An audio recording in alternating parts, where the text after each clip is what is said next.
여러분 안녕하십니까? 오늘은 제10과 복음을 듣지 못한 이를 향한 선교, 그 둘째 날 아레오바고의 바울에 대해 함께 살펴보겠습니다. 먼저 기도하고 시작하겠습니다.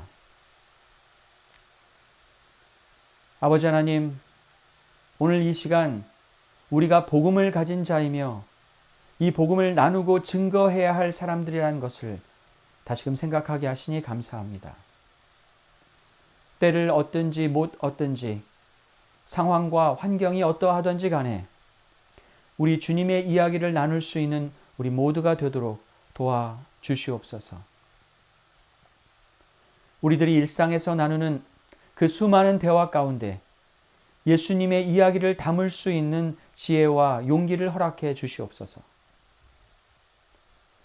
우리가 나누어야 할 복음의 중요성을 깨닫고 흔들리지 않는 확신을 전할 수 있도록 도와주시옵소서.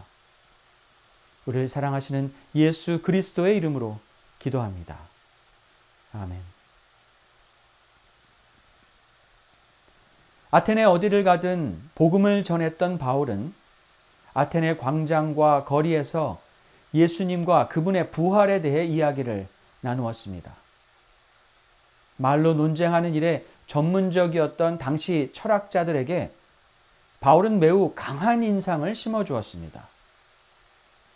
바울의 논리적인 말과 말을 전달할 때 보여준 뜨거운 열정, 그리고 그의 지적 능력으로 인해 아테네의 철학자들은 놀라지 않을 수 없었습니다. 하지만 바울의 거침없는 대답과 논리적인 말에 그들이 반박하기 어렵게 되자 바울을 말쟁이라고 부르며 조롱하기도 했습니다.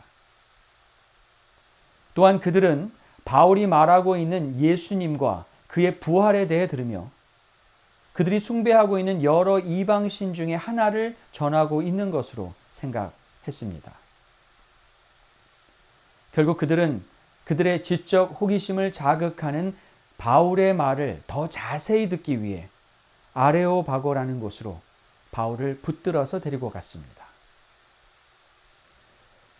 아레오바고는 주로 종교와 교육, 도덕적 문제에 대해 재판을 하던 곳이었는데요. 사람들이 바울을 아레오바고로 데려간 이유는 바울에 대해 법적, 종교적 판단을 하기 위해서라기보다는 길거리나 광장이 아닌 좀 더 공적인 자리에서 그의 말을 듣고자 했기 때문입니다. 어찌되었든 바울은 그가 전하고자 하는 복음의 말씀을 더 정확하고 자세하게 전할 수 있는 기회를 얻었습니다. 지나는 사람들로 인해 시끄러운 길거리가 아닌 주의 말씀을 집중하여 전할 수 있는 아레오바고에 서게 된 것이죠. 사실 바울이 복음을 전하기 시작한 곳은 길거리와 광장이었습니다. 사람들이 집중하여 제대로 들을 수 없는 곳에서도 바울은 예수님과 그의 부활을 외쳤습니다. 아마도 지나가던 사람들은 그의 확신과 열정을 가지고 전하는 모습을 보았을 것입니다. 도대체 무슨 말을 저렇게 확신에 차서 전하고 있는지 궁금해했을 것입니다. 바울은 상황과 환경을 핑계대지 않고 예수님과 그의 부활을 증거했습니다. 때를 얻든지 못 얻든지 예수님의 부활의 소식을 전했습니다. 결국 바울은 아레오바고에서 집중하여 자세히 듣고자 하는 사람들 앞에서 예수님을 증거할 수 있었습니다. 우리가 복음을 증거할 수 있었지만 이래저래 상황과 환경을 핑계대며 주를 증거하지 못했던 우리의 길거리와 광장은 어디일까요? 우리가 복음을 나누기 시작만 했다면 들을 귀가 있었을 우리의 길거리와 광장을 생각해 봅니다. 가족과 함께 나누는 식사 자리일 수도 있고 지인과 차 한잔 나누던 곳이었을 수도 있습니다. 예수님 이야기를 나눌 수 있는 분위기가 아니었다고 생각하며 그저 지나쳐버린 그 수많은 시간들과 장소들을 생각해 봅니다. 우리가 우리 삶의 길거리와 광장에서 복음을 시작하지 않으면 우리가 아레오바고에 설 기회는 오지 않을 수 있습니다. 여러분이 지금 있는 곳에서 주를 향한 여러분의 확신을 누군가에게 전하려고 할 때 주께서는 여러분을 여러분의 아레오바고에 세우실 것입니다. 저는 여러분 모두가 그렇게 쓰임받기를 바랍니다. 그러니 복음 전달의 효과와 방법에 대해 그만 생각하시고 여러분이 있는 그곳에서 여러분이 만난 주님에 대해 이야기를 지금 나누시기 바랍니다. 아레오바고에 선 바울의 마음은 과연 어땠을까요? 바울을 말쟁이라고 조롱하며 조그만 논리적 실수에도 공격할 준비가 되어 있는 사람들 앞이었지만 바울은 침착하게 주의 복음을 증거했습니다. 조롱과 비아냥거리는 눈빛, 공격적인 시선 앞에서도 바울은 흔들리지 않고 그가 증거할 복음에 집중하여 전달하였습니다.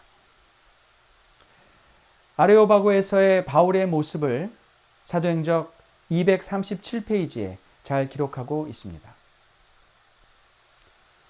이 엄숙한 책임의 시간에 사도는 평온하고 침착하였다. 그의 마음은 중대한 기별로 무거웠고 따라서 그의 입술에서 흘러나오는 말은 그가 한가한 말장이가 아니라는 것을 청중들에게 확신시켰다. 바울은 아레오바고에서 복음을 증거할 때에 그를 바라보는 청중들의 눈빛, 자세, 마음가짐에 집중하기보다 그가 가진 복음의 무게감에 집중했습니다.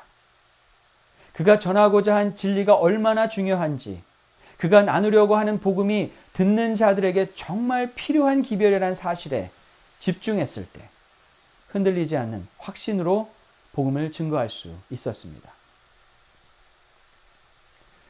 당시 아테네 사람들은 호기심이 많고 새로운 것에 대해 늘 관심을 가졌습니다.